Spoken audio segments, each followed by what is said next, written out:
Hello, everybody, and welcome back to a brand new episode of the Right Bench podcast. My name is Julia Kennedy, and guys, I feel like every weekend that we kind of recap, there's always like a couple of upsets that we see happening right now, and that is just the beauty of the parity in our sport right now. And it's not like we're just seeing it like on opening weekend where there's a lot of like non-conference games. But now, even into conference games, we are starting to see it, and it just makes my heart so happy. So, let's do a little weekend recap for you guys right off the bat. We had unranked Louisville take 2 of the 3 games in that series against 13th ranked Stanford. We also saw unranked Clemson took a game from 19th ranked Mississippi State, and that's a game, honestly, that could have gone either way, right? Mississippi State being a little bit higher in those top 25 rankings, or I guess technically like lower, I guess, when you see it from that point of view. And Clemson, not ranked, but they're one of those teams that's like right outside the top 25 rankings. Very well could be ranked 24, 25 right now.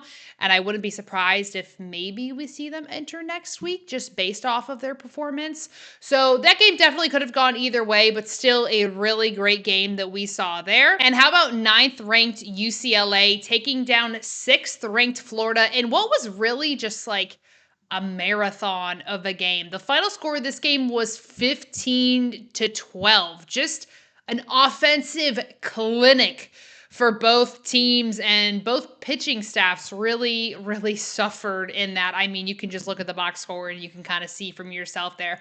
We also saw 16th ranked Oklahoma State take down 4th ranked Nebraska. Now, this was a close 2-1 game, but still a really big upset for Oklahoma State. They definitely climbed up in the rankings. We'll talk about them a little bit here later on in this episode. Just a ton of great action all around the country in college softball, and it's great. We get this kind of stuff every weekend. It's amazing.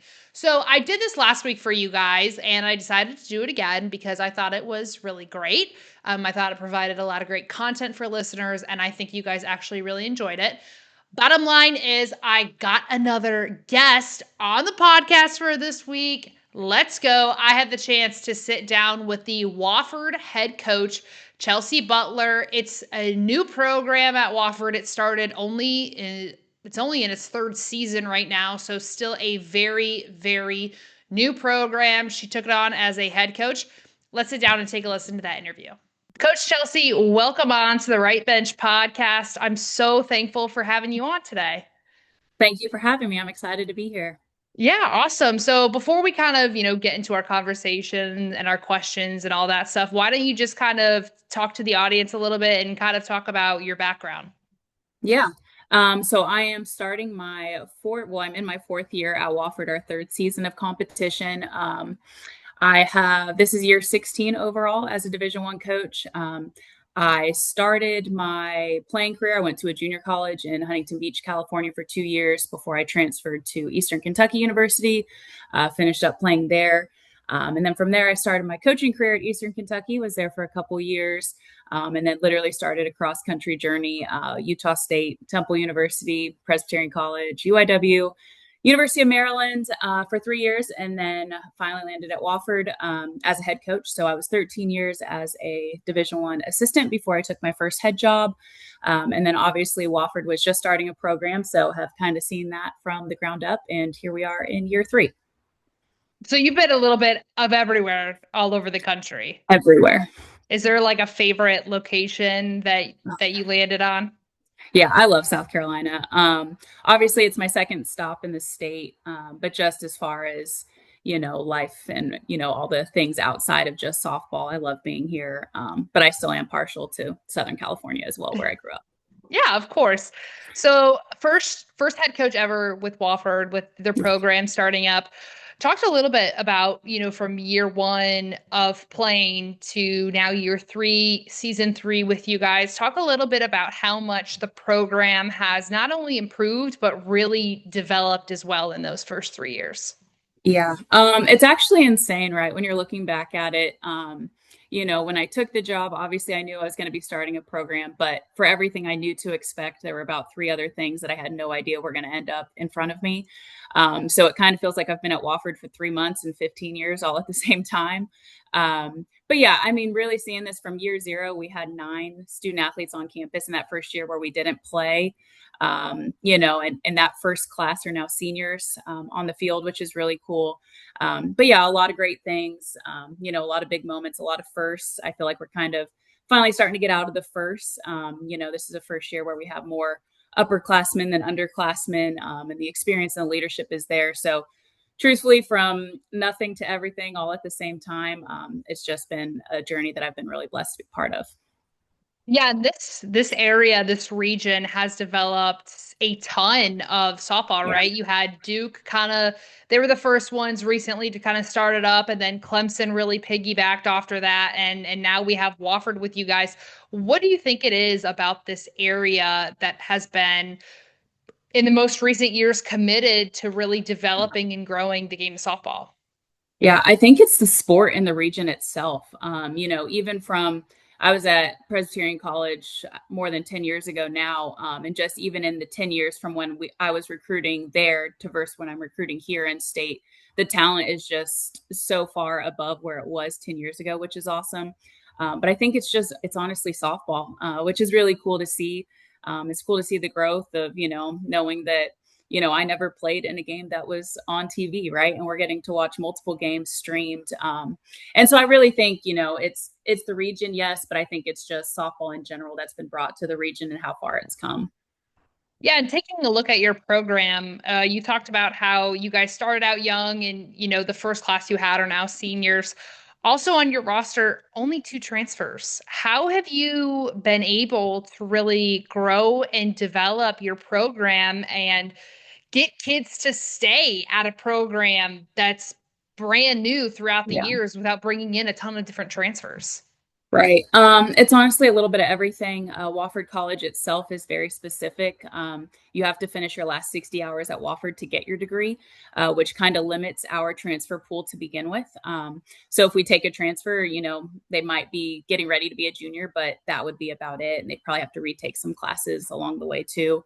And then with that, I mean, we have had some transfer out, right? Because, one thing or another, but playing time's important and you get that. And so when we're selling a dream of something that didn't exist before, it's one of those of, you know, we could guess of who we think's going to play and who's going to show up, but there's always surprises in the best way.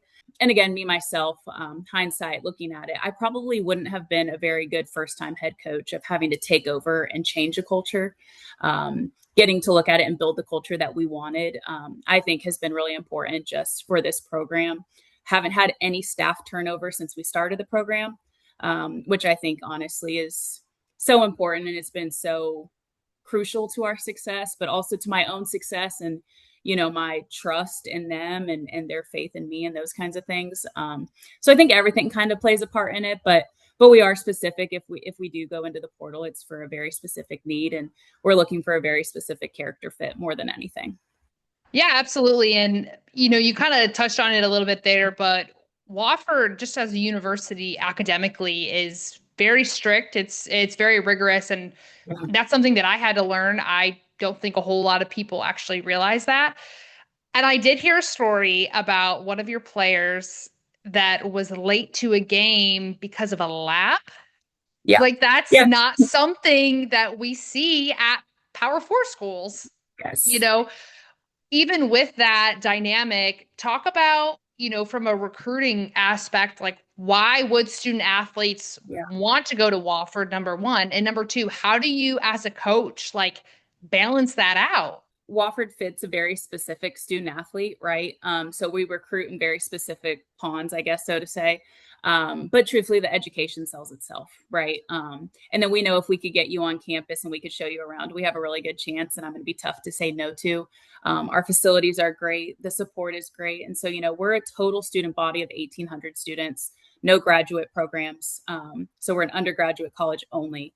And so with that, I think when people get on campus, they're very impressed by that. It's a safe place, it's beautiful, all of the things. And so I think, and again, winning solves a lot of things, right? And so you win up front, and you're in conversations with recruits who you're kind of crossing your fingers, hoping that they'll say yes. And so we've been really lucky in that part. I have to go in with the mindset every day of their students first and athletes second. We probably have in the fall one practice a week where I have everybody for the full time. Half of my team are currently bio or chemistry majors. And I think probably one of the reasons that they choose us to begin with is because we allow them to major in what they want to. And I know that the athletes that I coach are going to be making a lot more money than me, pretty soon within this. And, doctors, lawyers, orthodontists, all the things, which is awesome. But again, you have to be willing to balance and know that they're so intelligent on and off the field that the work that they're putting in on the field far surpasses the amount of time that I'm actually asking from them. Right. And so unique in itself, but yeah, I mean, we were going to start a pitcher that couldn't get out of a lab yesterday, and it was what it was. And she got to the field and she got ready, and we were able to get her in there. But it's just unique to who we are. And, you could choose to be annoyed by it and upset by it, but I knew what I was saying yes to. And so at that point, like I knew what cards I was being dealt, and it's my obligation to play the hand that I have. Yeah, that's just the life of a student athlete. I Yeah. mean, and it's crazy, like school dependent. Like, who was it? It was a football player at Ohio State, I think, and he transferred and to another school, and he said the biggest change for him was the fact that he actually had to Yeah. attend class. Yeah. Right? Carson That Beck. was the biggest thing. Oh, that's who it was. Yeah. Carson Beck. Yes, thank you. Yeah. Not Ohio State. I don't know why I said that. Yeah. That's okay. Anyway, We got there. the biggest thing was he actually had to attend class. Mm-hmm. You have football players like that, and then you have Yes. softball where it's like, oh, you have a lab. Like, sorry, you gotta miss the fact that you're starting in a game. Right. Yeah, it is what it is, right? And I think too, it's like even if we do have conversations with transfers and stuff, and a lot of times they'll ask, or parents will ask, like, so do your kids take online classes? Is that how this works in the spring? And it's like, nope, Wofford doesn't No. offer a single online course, right? So you're going to be there, and we're going to make it happen. But I think too, being in a small setting, our professors work with our student athletes, but I think our professors work with our student athletes at such a high level because our student athletes show up for them constantly, right? And they put in the time, they do the work, they make what they're doing the most important thing in each of their classes. And so I think just the mutual respect from the professors over the last 3 years has been incredible. Yeah, that's awesome that they have that relationship where they can kind of balance that out. Taking a look at your guys' offense, I mean, when you compare you guys to the rest of the country, you guys stack up really well in a lot of categories. You guys are tied for 26th in the nation with Tennessee when it comes to doubles, 37 on the season. A big base stealing team, top Yeah. 20 in the country, 40 on the season for there. And then top 50 in the country as well for total runs scored, 138 runs. So you guys are able to produce runs really efficiently, and you guys are able to steal a lot of bases as well, which helps for that as all. You guys aren't necessarily a team, though, that's going to get it done with the long ball, right? That's not necessarily your guys' strength. Talk about what your strength is as an offense and how you're able to execute that pretty darn well in these first couple of weeks of play here. Yeah. First of all, my associate head coach, Karisha, is phenomenal. I have very little to do with the offense. I sit on the bucket and talk to them kind of pregame plan as a, former pitcher myself. And other than that, I let her do her thing. And so I will tell you, the offense that we've had this year is new for us. And we have been a team that's been built on our pitching and defense in our first 2 years. And, most of our games we won by 1 or 2 runs. And so, looking at it now as a big picture, it's, an offensive system is really hard to implement, right? And it's really hard to get full team buy-in. And I think now we're in year 3 of this thing. And I think it's just finally operating, right? And I think the buy-in is there. It's nothing different than, we've been saying over the last 3 years, 2 years before this year. But I think just the buy-in, the success is there, and also the belief in each other. We've always been chaotic offensively. it kind of fits just, I think, my overall personality a little bit probably in it.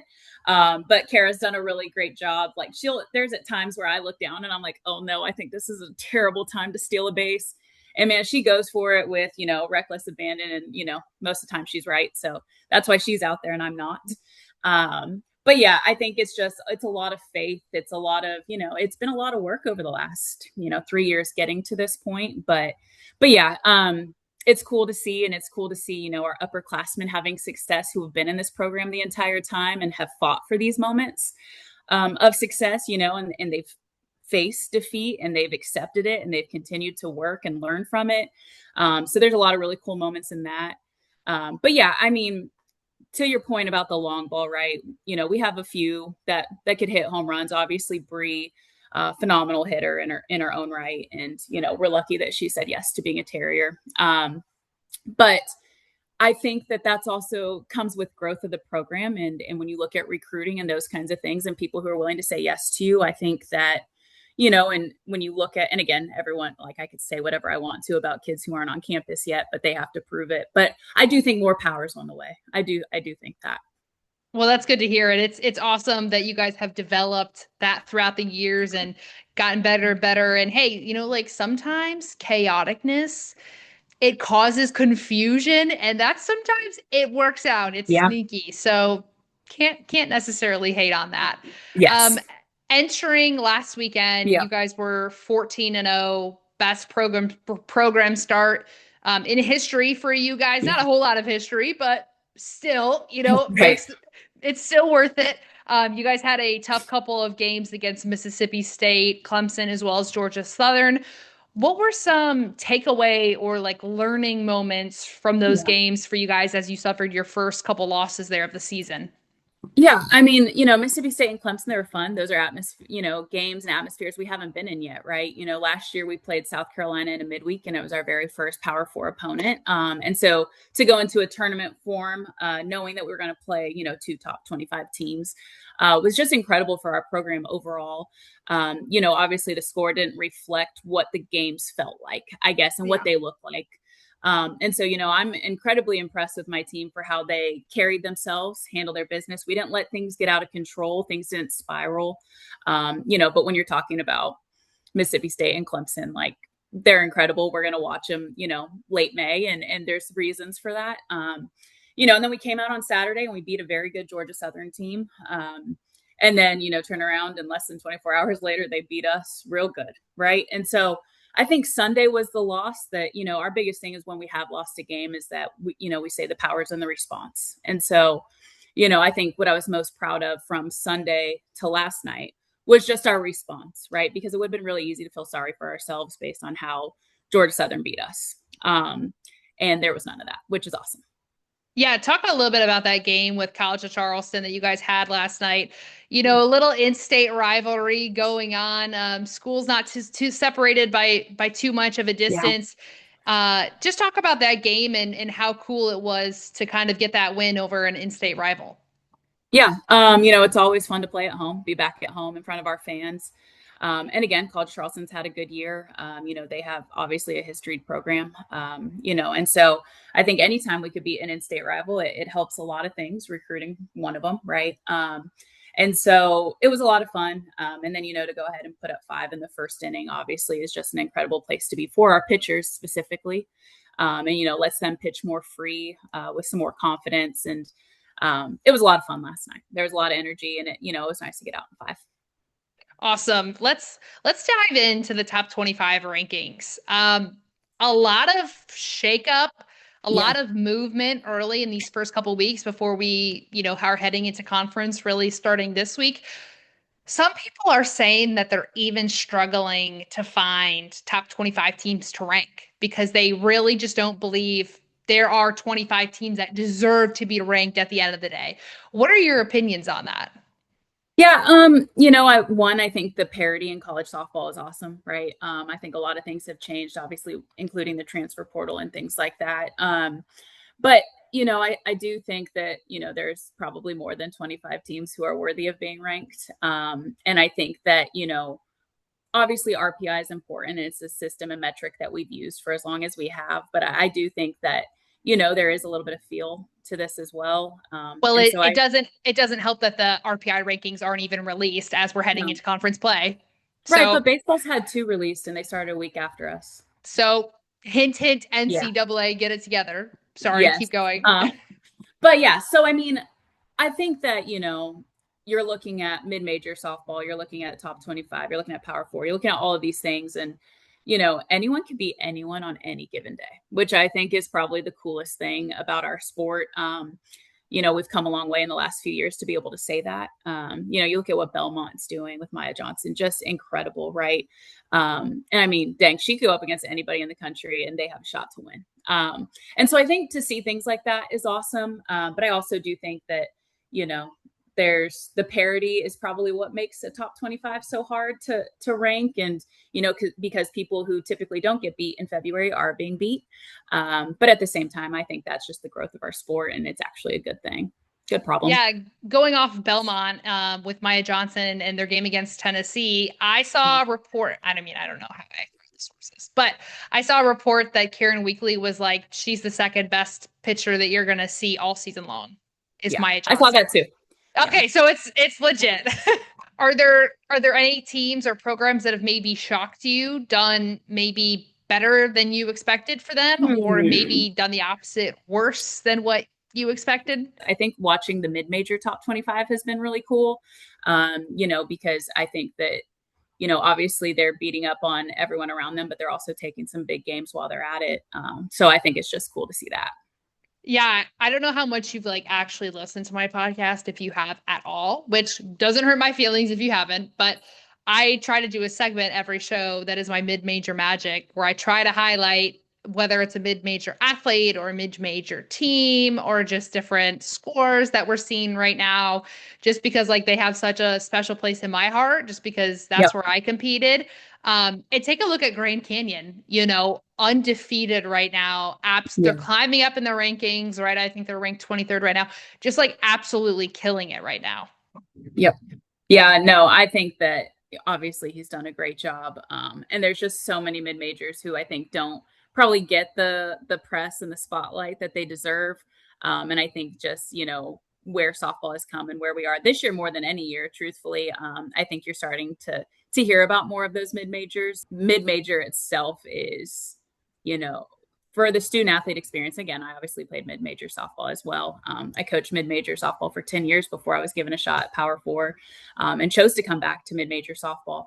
And so I think just knowing the work that these athletes put in for a lot of times for just a little bit of the spotlight, it's cool to see that spotlight grow. No, I totally agree. And I think about my own team this past weekend, Miami of Ohio, Miami University, right?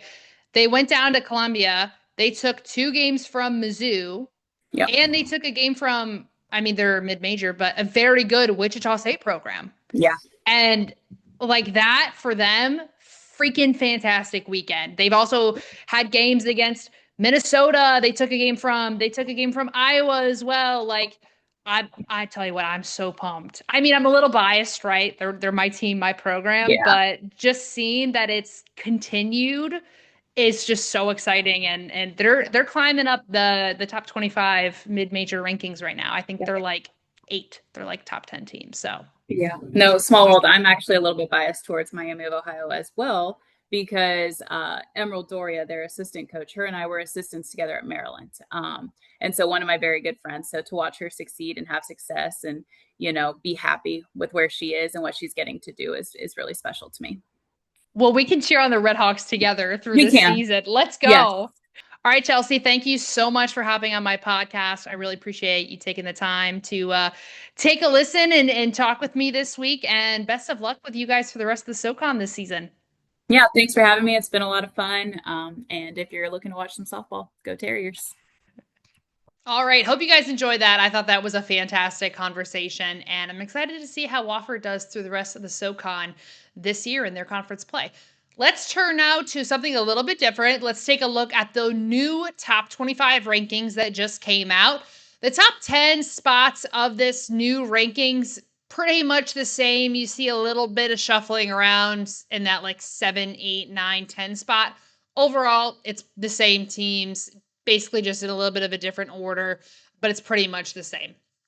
We see a little bit towards the bottom here, Oklahoma State jumping up 4 spots. They jumped from 16th to now 12th. They're actually tied with Georgia there. And I feel like this is something that was really, really rare in years past, but for some reason it's becoming something that we see almost every single weekend, which is teams being tied in the rankings in the top 25 rankings. And honestly, I don't like it. I think the people that do the rankings, they need to make the tough decisions. And if that's deciding that Oklahoma State deserves a spot higher than Georgia or vice versa, they need to be the ones to make that decision because it's literally their job to decide the rankings, the top 25 teams, not 26, not 27, the top 25 teams. That is literally their job. And you also have to think too, the people that are deciding week in, week out these top 25 rankings are probably the majority of the people that also are on the committee for the selection show, for Selection Sunday, and deciding regionals, who's going to what region, host sites, all the stuff. And there is absolutely no such thing as a tie. So why are we allowing ties to happen throughout the rest of the regular season in the top 25 rankings? I don't know. I don't get it. I don't understand it. I don't like it. If that means that they ruffle some feathers with some programs, get over it, be better. I don't care. I don't like it. Anyway, moving on off my soapbox.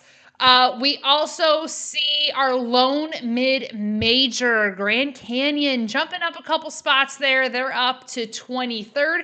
And then we also see Duke.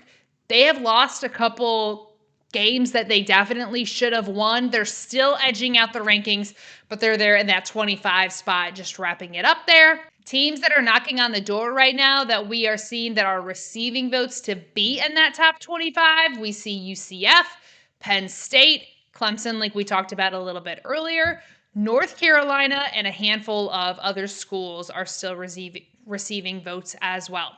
Let's get into the mid-major magic. This is my favorite conversation every week, in and out. This is where my passion sides. So here we see a little bit mid-major magic here. Let's turn our attention to the Louisiana Lafayette Ragin' Cajuns. What a fun mascot and team name to say. It's always fun having that come off the tongue. They had a huge upset over 15th ranked Texas A&M, but they're not the only big Power 4 school that they had upset, right? They had other big wins, including Missouri, Michigan State, Ole Miss as well. And it's going to be very interesting. We turn our attention to this weekend, and they play the Oklahoma Sooners. They play them on Friday and Saturday, and that game is going to be in Norman, which playing in Norman is in a really, really intense environment.